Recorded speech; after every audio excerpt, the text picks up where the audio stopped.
Hello and welcome to episode 121 of the Rollo and Slappy Show. Today is December 3rd, 2018.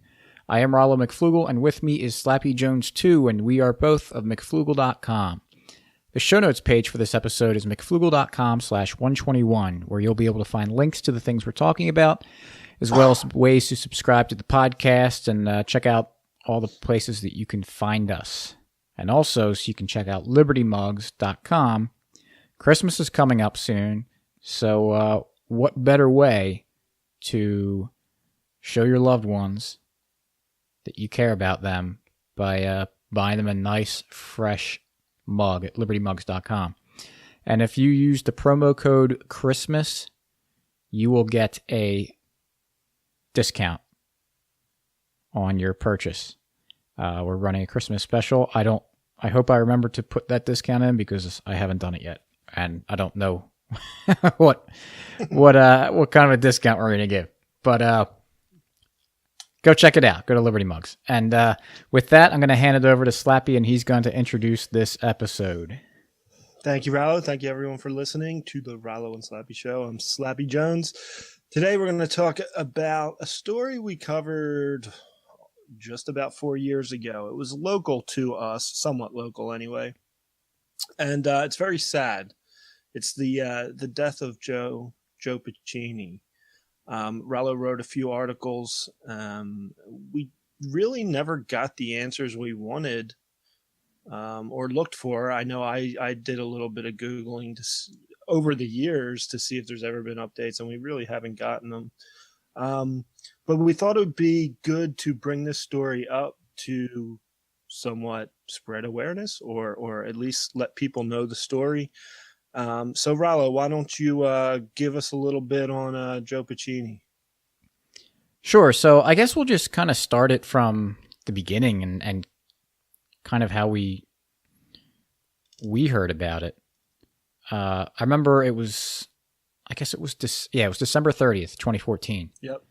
And I remember there was I heard a helicopter. This was when I was living at my parents' house. Yep. And I heard a helicopter overhead outside. And Slappy sent me a text or a screenshot of a text of a news story that someone had just been shot and killed by the Upper Darby police, and it was only a few blocks away from where I lived.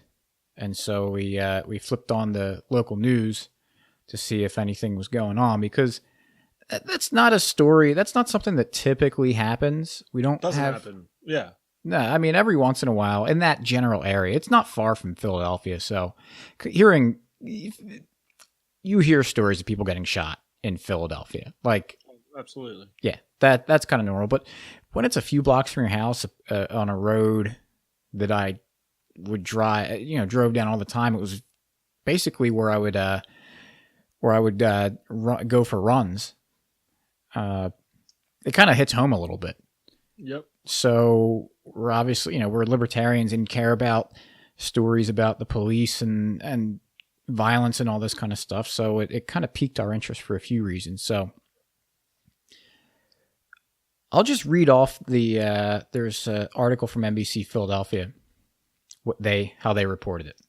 Because this is also kind of one of the points I want to make, is that whenever we hear about a crime or something happens, someone's on the wrong end of an interaction with the police, we almost never hear the other side of the story, or we never hear the background. I don't know, people might follow Sister Helen Pregene on Twitter. She's very big on death penalty. And she reports on that because those are the people that, the world really just kind of turns their back on. And so she gives them kind of a voice and tells their story, because you hear about these crimes that people commit. And even if these people did commit the crimes that they've been sentenced to death for, we hear about these crimes and how awful they are. And so often the response is, yeah, well, put him on the chair. He deserves it. But she tells the backstory of these people. And when you hear about just the brutal lives that these people had, usually throughout their entire lives, it really paints a different picture, and hopefully humanizes them. Yeah. It doesn't Not it just doesn't some monster, you know? Right. It doesn't justify what they did. It doesn't make it Of course okay. not. This is obvious, but It doesn't mean there shouldn't, like, something shouldn't be done. right. If a crime was committed. Yeah. But it should at least make you pause and say, all right, I can't imagine the demons this guy was going through. Mm-hmm. And this story with Joe Pacini's not quite the same in that way, but he does have an interesting backstory. So I just kind of wanted to get that out in the beginning. So let me read this from an article from NBC Philadelphia. And these two articles, we wrote two articles about this. One was kind of the initial reaction we had without really knowing many details, just with the information that the news was giving us. We wrote something that things didn't seem quite right about this. And then we got some more information later on, and it really confirmed a lot of our suspicions. But we'll get into that. So here's from NBC Philadelphia. Quote, a man who posted YouTube videos threatening law enforcement officials was shot and killed by police after he allegedly tried to run them over with his car in Delaware County Tuesday. The man, identified by police as 52-year-old Joseph Anthony Pacini, had been charged Sunday with making terroristic threats, according to court records. He had also been charged in 2005 with making terroristic threats in Philadelphia, according to police. Police were serving a warrant for Pacini's arrest and tracked him down to a relative's home in Clifton Heights late Tuesday afternoon, according to investigators. They then followed him as he drove away from the home into Drexel Hill. He was eventually stopped by Clifton Heights, Upper Darby, and Haverford police officers at Garrett Road and Shadeland Avenue. After officers told him to get out of the car, Pacini allegedly put his car in reverse and accelerated, slamming into the vehicle of the Clifton Heights police chief. Pacini then allegedly tried to run over other officers with his vehicle. 5 of the officers took out their weapons and opened fire, striking him several times. He was pronounced dead at the scene. No officers were hurt during the ordeal. End video. So, Slappy, what's your reaction to that? If you... I know you know everything that I know about it, but whenever you have these situations, and especially as libertarians, it's easy to jump all over it, right? Yeah. We're not in the cop situation. We don't know what they were thinking, but when you see no one got hurt, I mean, my thought is, is your life in danger? Maybe it is. But it just seems very odd. He backed into a police car. I assume there was a police car in front of him. I don't know that he could have... we don't know. We don't see the scene. We don't know what's happening and what it looks like. Well, they had 3 different towns departments. Of course. Involved. We know there was a ton of cops involved. We know they followed him from his relative's house. Yes. And they had several police departments involved. Was there a chase? Did they try to pull him over and he ran? I believe that what they did was they, quote unquote, executed the stop, which meant they were following him and then they stopped him. And then the rest is what happened. Yeah. So, I mean, with any story, it is tough to know exactly what happened. But the fact that he reversed into a police car probably means he couldn't drive forward, because there was probably a police car in front of him. Sounds like they had him surrounded. Right. Maybe not. Maybe a cop just pulled behind and he backed into it. Do we know? I mean, this is where some of the details... Because when so many police officers... There was 5 officers who fired shots? Yes. So I doubt it was one car pulled him over and he backed into the car. Right. I think during these stops, they several, like they said, there was 3, what do they call them? 3 departments were there. Mm-hmm. And 5 officers fired shots at him. He didn't have a gun, correct? Correct. I think they said he was in the car and that was the deadly weapon. Yes. Yeah, I mean, seems excessive to me. Yeah. So one of the things, I forget how I came across the videos. I might have searched them myself on YouTube, but when they mentioned these videos, I looked it up. The ones that he did on YouTube. Yes, and they're there, and they're still there. They are. And if you Google his name, it'll come up on YouTube. And we also, on the show notes page, we have in the first article I wrote, it has the 3 of the videos that he made there. And that's noted in on the show notes page, so it'll be easy to find. But I watched these videos, and the first thing that came to my head is, this guy's nuts. Like, there's something not right with this guy. There was something off with him, for sure. And I think they did confirm he had some mental issues. Yeah, we'll get to that. Yeah, but you can tell just by watching these. Anyone who watches these videos thinks something's not right with the guy. Something's going on. He was claiming to be the soulmate of Sarah Bareilles. I'm not sure how you pronounce Bareilles. I think she's a singer. Yeah.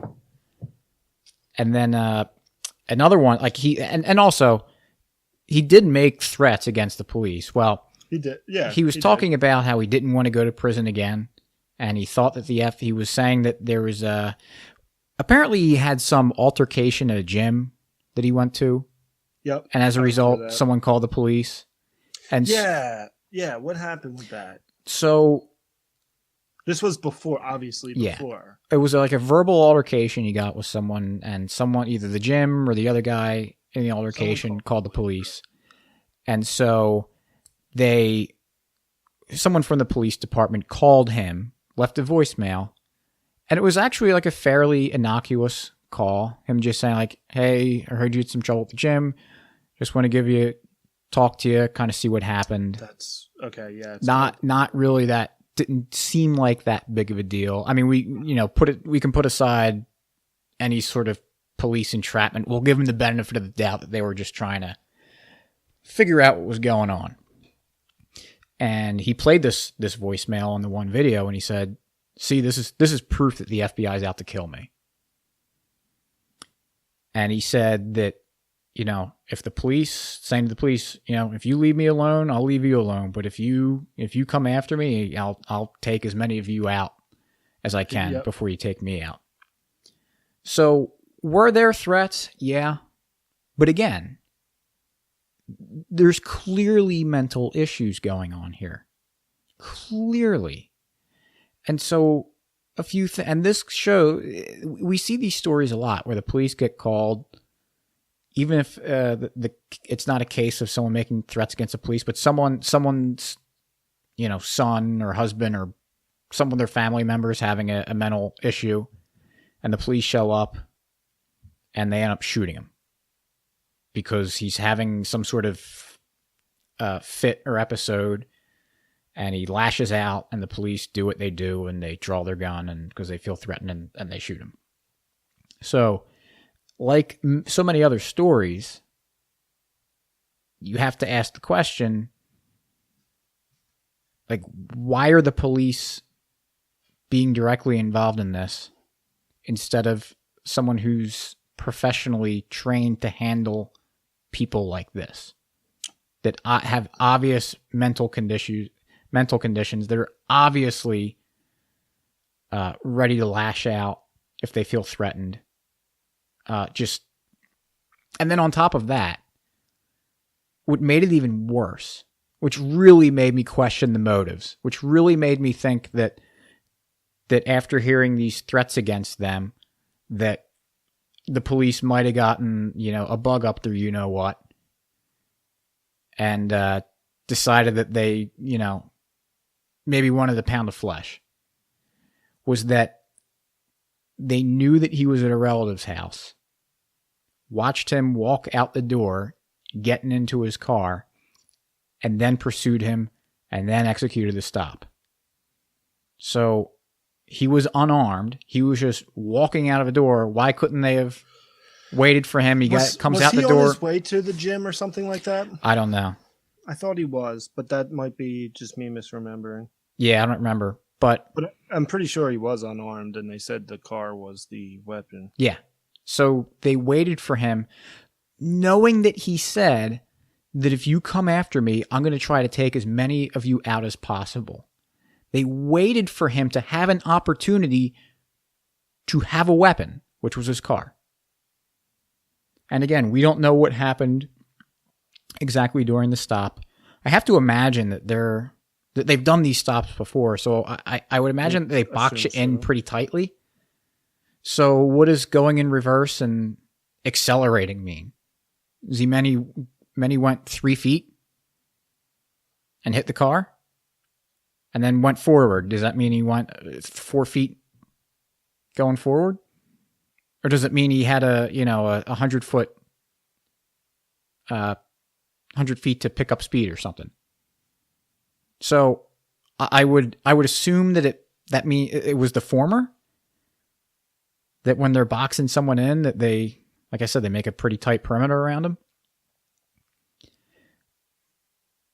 But it just, like, why would you ever do that? Why would you ever let it get to that point when you know that this guy is mentally unhinged, that he thinks that you want to kill him, and that he said he wants to kill you if you go after him? Like, and then on top of that, you find out that Michael Chitwood, the superintendent of the Upper Darby Police, who was the ringleader in all of this, he didn't let the other police department. He called in the other police departments, and he allegedly never told them what was actually going on with this. That it was just like he didn't give them the backstory of what was going on. So what happens if, because that's the other thing, the police got, all the praise in the world because it was a guy making terroristic threats, guy that was threatening the police. There's obviously a bad egg, a guy that, we don't want to kill people, but hey, this situation, I'm glad he's dead, not the police. But he actually did say that. Or something close, right? I forget. Everyone got home or something. Yeah. Okay, I mean, putting that aside, that how just awful that is, that you don't, like, they literally are slapping them on the back and saying good job for killing someone, for the people that are supposed to protect and serve us, they go out and kill someone, and that's a good job. But they're putting themselves and police officers in different departments in harm's way. If I were in this situation and someone said, "Hey, do you want to help me deal with this issue that will make it seem like it's kind of routine," and then you find out, oh, by the way, he was willing to kill anyone that came there. I mean, what happens if a police officer did get hurt or killed? It would just be like, well, he's a public servant, and everyone would beat their chest and say, oh, this was terrible, this is a tragedy. But it's, these guys are putting themselves out there. But man, talk about that. If that happened in private industry, that happened in any non-government situation, that your employer puts you in that situation where there's a much greater chance that there's going to be, for really good reason. And one of the ways, I mean, we can always say you don't know what really happened, and that's what the people who will always, regardless, defend the police will say. It's, it's easier to, or it's easy to look back on it, but and you don't know what you would do in that situation. But one way, when you're judging any situation, if someone dies, it probably didn't go well. Yes. Right? I mean, if you're a police officer supposed to keep us safe, questionable, I know, but at least that's what they say. If someone dies, you should never be defending them, right? Like, shouldn't that be like, wow, we really handled that poorly. Someone ended up dead. Yeah. I mean, no matter what the case is. Now, yeah, if a guy's like an active shooter and you have to take him out, okay. He's shooting people who are unarmed. Like, okay, that's defense. That's different. But whenever there's a confrontation or an altercation or whatever, and someone ends up dead, usually it went poorly. Yes.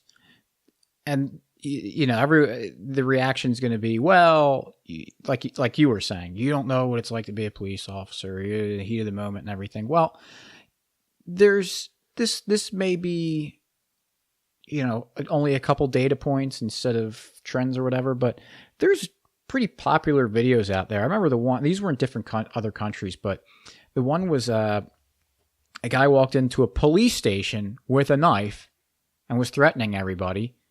And the one cop was just stood there and talked to him, convinced him to give him the knife, and then gave him a hug. Then they all sat him down, gave him a drink of water, and the guy explained that he just got his robbed, and they took his guitar, and he was a musician, so now he lost his livelihood. The guy was like in tears, and I think the police officer then ended up giving him the hug and taking the knife from him, like gave him his guitar or something. And it was like a beautiful, wonderful story where if that were in an American police station, the guy probably would have gotten lit up right away. Another one, I remember I watched this on TV years ago on some show that covers stuff like this. But there's a guy sitting on a lawn chair in the front lawn, holding a gun, and he was threatening he wanted to commit suicide. And so there's a standoff with the police. And so what they did was they set up a sniper somewhere, like on a roof of another house or something. And so they had to distract the guy. And so what they did was they offered him a beer. And so they rolled a beer to him. But before they rolled it, they shook it up. So when he opened the beer, it sprayed around, and he kind of, got distracted that way. And the sniper shot the gun out of his hand. Well, that's an impressive shot. Yeah, that's like, I'm not saying that, you can just shoot the gun out of the guy's hand. But that's an impressive shot, man. You gotta give him credit.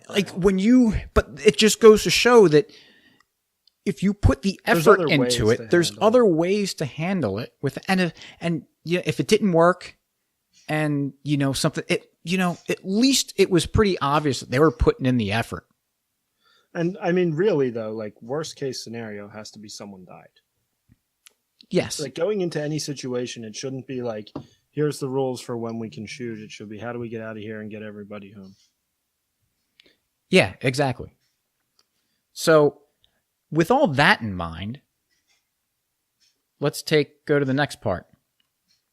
Because, I don't know, a week or two later, or several weeks later, I got a note. Joe Pacini's ex-girlfriend got in touch with me because she stumbled across the article that we wrote, and she confirmed our suspicion. His mental issues, right? That he had severe mental issues, and she told us that he had been suffering from Huntington's disease.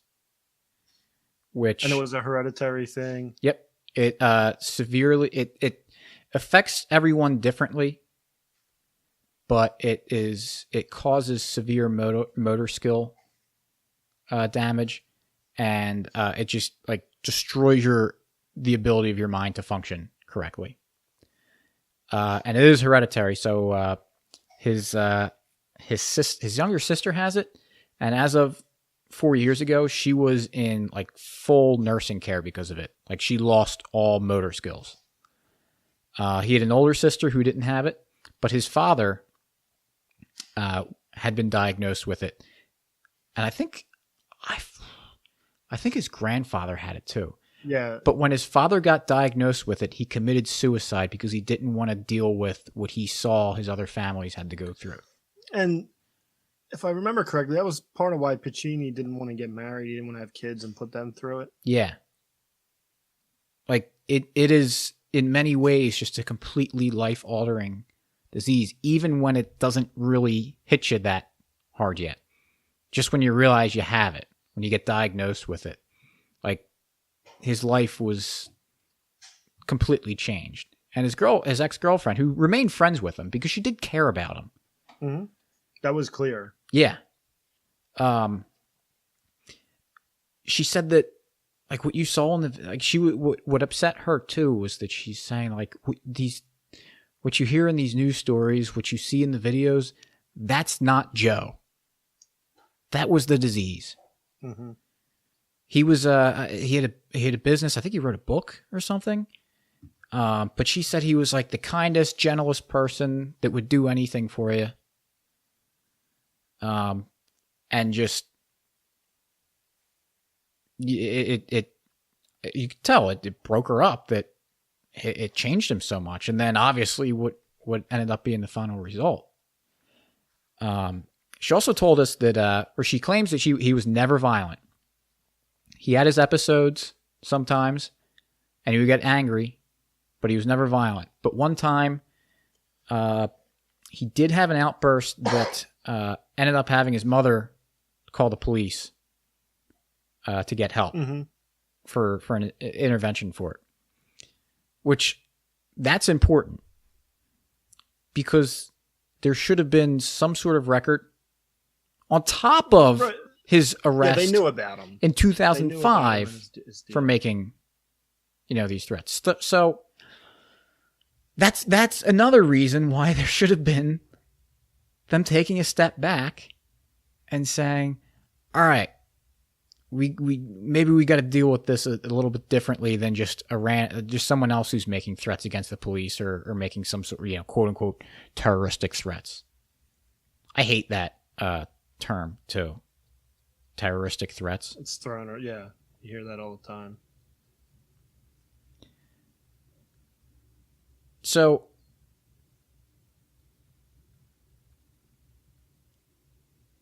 oh yeah, there was photography is not a crime.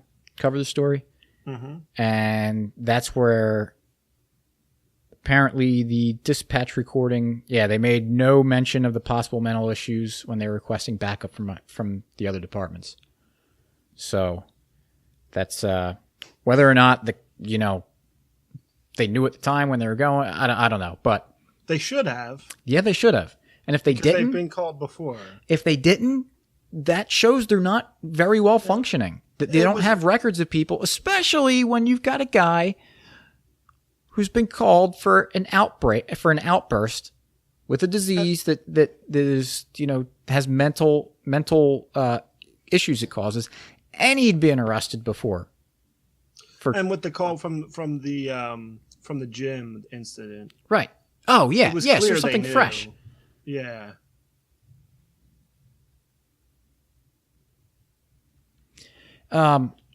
So did we talk about the when they actually executed the stop? And so apparently they fired at least 22 shots. That was from eyewitnesses at the area, kind of gathering that what they can. I think that's where they got that from. But where they made the stop in Upper Darby and it was late in the afternoon. What was it, like 3:00 or something? Probably between like 3 and 5, 3 and 6. I think it was still light out. Yeah. This was in front of the bank. They're lucky. Yeah, the bank across the street, there's a drugstore, or at least was a drugstore. Yeah. Pizza shops right there. Yep. It's a neighborhood. It's an extremely densely populated area to begin with. There's a neighborhood. It's a neighborhood there, and also that's where a lot of the little businesses are on that road there. It's what happens if someone just walking by got hit with a bullet? Would that still be what Chitwood called, quote unquote, good police work? Yeah, see, you can't. You can say a lot of things. It's really hard to say that's good police work. Like that's pretty bad. It's yeah. There's, like we said before, there's a lot of stories like this, and once you hear the other side of it a little bit, you hear, and it wasn't just his ex-girlfriend who talked to me. There was another friend that got in touch too about it, who corroborated her story and her saying, what kind of a person Pacini was before the illness got him. Because the arrest was for the threats on YouTube, correct? Yes. So nothing happened before that. They knew the gym he goes to. He was a regular at the gym. You just think there's a lot of ways they could have done this. Right. There wasn't anything immediate. No. He didn't have a weapon. He wasn't threatening people, actively threatening people. Well, was it even actually like? Because I remember thinking about this. Come for me, because he got caught. Yeah, I'm sorry to I'm just going through this story in my head again. Yeah. So there was the incident at the gym in which the police called him, and it was after that he went on YouTube and said, "If you come for me, I'll take you out." Yes. And then they went for him, and then he backed his car up. If he went on YouTube and said the same things, except instead of the police, he said about Rollo McFlugel, would the police do anything? Could they do anything legally? I remember talking about this and yeah, I don't people think so, saying that they think can't. They would say there has to be some action or something. Or an actual threat. Right. So it's another one of those things where, you poke that nest and they'll respond. And if someone said differently. that about Rollo McFlugel, and then Rollo McFlugel went and taunted the guy. Yeah. Yeah, got his buddy. If I got my buddies and we went after him. If someone says, Rollo, if you come after me, I'll kill you, and then you get all your friends and go after him, you're kind of like, well, what did you have to do that? Yeah. Couldn't have been another way, Right. So it's we bring this up. It was 4 years ago. I'm very there's not much out there. I remember thinking about this a couple of years ago and thinking about it from time to time, right. But thinking about how they're not going to be able to release the dash cam footage if there is any right away. So one, I wanted to let this story out because it's a case that's we never found out what actually happened. Right. And so if there's anyone out there that knows how to get information from police departments after some time has gone by, please get in touch with us, because we would still be very interested in kind of figuring out what happened a little bit and getting a little bit of justice. Because there's not much to get, but the justice could be getting the truth out of what actually happened, what went down. If there's any notes on this case or what they were doing or really anything. Yep. Oh, that reminds me. I remember there was rumors that one of the police officers involved was so distraught that he quit or something, or was going to quit the police. That's right. I think that was from Photography is Not a Crime. Yeah. And they didn't release any of the names of the cops involved. Is that correct? No. Do they normally do that? I don't know, but they didn't. No. If anyone else shot someone, they would. Yeah. Yeah, it would be the first thing they'd, which is interesting. Yeah. Whenever they're, suspects are immediately kind of identified, not explicitly, but identified as criminals, and they actually did it. It's not a great system we have with that, how the media and the police kind of just are in lockstep together. Yeah. Yeah, it's a whole lot. The media and the public generally. Yep.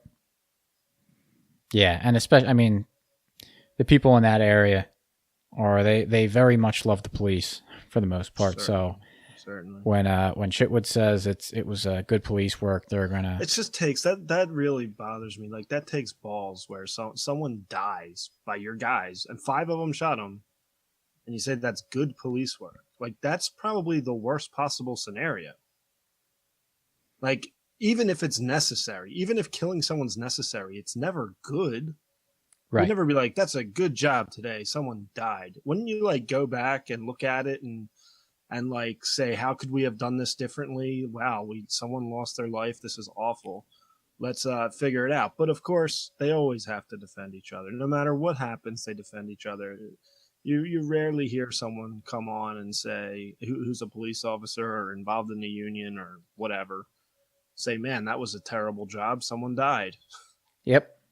Like, Yeah. you can't possibly say it's good police. If that's good police work, then why can't we fire them? Because I don't think anyone wants that to be considered good police work. Especially when you find out some of the backstory about what happened, like everything we talked about. It makes it even worse. No, I mean, it makes it whatever. There's never a good way to do that. Yeah, but I mean, it just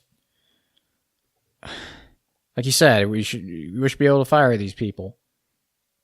Which, if you did have a private market, free market for this kind of stuff, people would accept it. No, I would not accept the police. Even if he were a criminal and needed to be stopped and arrested, I would not put up with a police force that opened fire in the middle of a business and residential area. Right. During rush hour. Right. Like, that alone is enough so bad to make you be like, what in the world is the matter with you people? Especially when they had a chance to get him before he got into a car. They had chances to get him. They knew him. Yeah. They knew who he was. They called his house. They knew he goes to the gym. There's several times they could have got him. Yeah. With who knows how many they had with three departments there. So let's say each department had 3 guys, which is probably really low. So let's just say you could have had 9 guys there, all armed to the teeth, versus one unarmed man.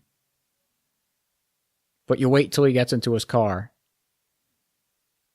and starts driving. Like, it's absurd. Yep. All the more reason to take these people out of power and replace them with actual solutions. So, I don't know. Did you have anything else to say? I think we covered a lot of what we know. I think that's the story. If anyone knows anything more and wants to contact us, we'd be happy to hear it. Or again, knows information. Yeah. Yeah, knows how to. We've never had to do that or never really tried. If there's forms to file or ways to get access to, I mean, it should be, you would think, public information. Right. But we'd like to look into it a little deeper and just tell the story. Guy was killed. Yeah, and if nothing else, I mean, obviously he's not coming back, but the difference could be that maybe the next guy doesn't have to get killed. Right. So that's why it's important that even though these things, have happened long ago in the past, that we don't forget about them. We don't do anything.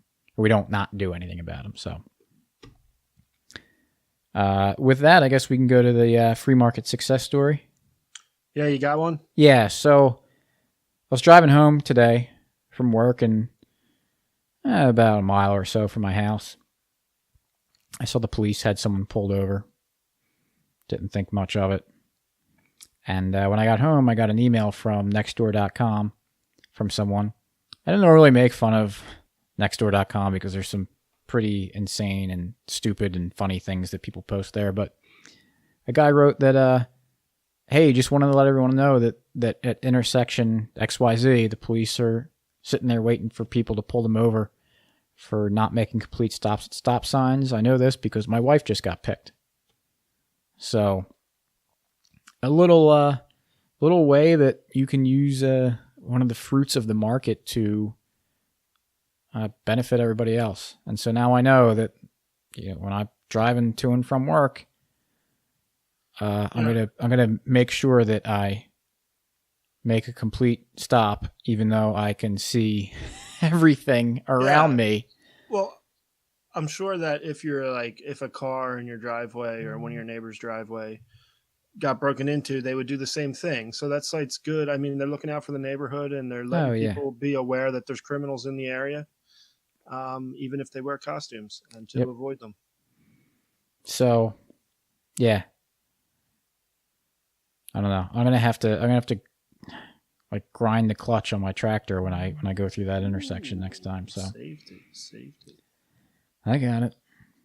It's the one note I had. Yeah, got it done. Yep. So with that, again, the show notes page is mcflugel.com/121. We'll have links to the 2 original stories that we wrote about Joe Pacini. The first one has the videos embedded on the page, so you can watch them and see for yourself what you think. I mean, I know after listening to this, you've kind of heard everything we have to say about it, so it probably carry some biases, but I don't think those biases are going to matter once you see the video, because it's clear as day.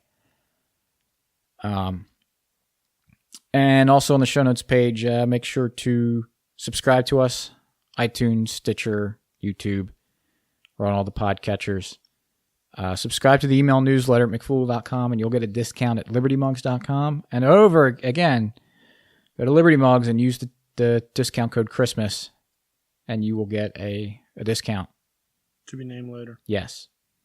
I'll put a banner up at the top of the site or something. Have a little Christmas sale. So